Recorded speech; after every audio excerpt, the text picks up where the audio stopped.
Yeah, right. Many read that the conflict between the king of the north and the king of the south as as totally being encompassed between the Ptolemaic and Seleucid dynasties, the battle between them, and also they view it as history written as prophecy.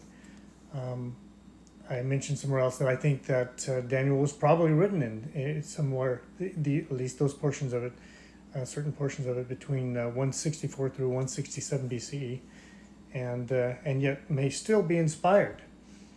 Dr. George Athas, his book called Bridging the Testaments is an interesting read, and he points out that if we take the New Testament at its word, that we still have Anna as a prophetess, so that we still got prophets functioning during that period of time, during the second temple period of time. But anyways, it's what's interesting about Daniel 11, 35 and 36, where we have this figure which exalts himself above God, is that he goes ultimately, this figure, this king of the north figure, or a figure connected with him somehow, goes all the way down, and then in Daniel 11:44, his activity is described as planting his palatial tents between the Grand Sea and the Holy Mountain of Decoration. So he attacks Daniel's people. Specifically, Daniel's people is mentioned in Daniel 12:1. So, so this king of the north figure somehow continues down into Daniel's day and attacks Daniel's people.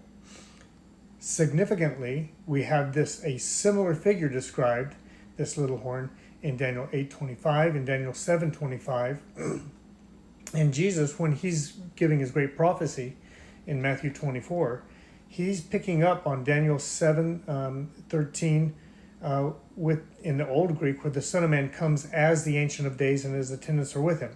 And you can check this with Matthew 16:27 and 28, where Jesus says the Son of Man comes in the glory of his Father and the angels are with him. So the reading that best explains this is the Old Greek.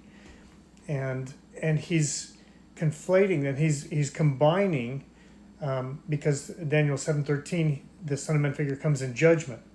And there is a judgment that it takes place over the nations. He's given the kingdom, as you continue reading in Daniel past Daniel 7:13, and it comes against the nations, comes against this figure, this elevated figure in Daniel 7:25, and Jesus is then also projecting this back to into Daniel 11:44 through 12:3 in the Old Greek, and in the old. So this figure then somehow transcends just this King of the North activity, and Jesus is drawing from two separate attacks on Jerusalem. One in Daniel 9:26 and 27, where the attacker destroys the city, and it doesn't say anything about him, the attacker, being destroyed, but desolations continue.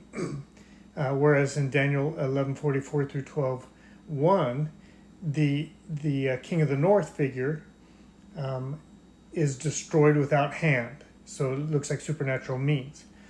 And there is, in Daniel 12:1 through 3, there's a judgment, a resurrection that takes place, and an opening of scrolls. So we have a kind of a universal judgment. So Jesus is is combining the Daniel 7:25 figure into this. He's injecting him into this position here. And interestingly, we've got language in the Greek, in the Septuagint there in Daniel 12:1 through 3, where it says that the people are upsilesete, they're lifted up, and then they shine brightly like the stars and the sun in the heavens.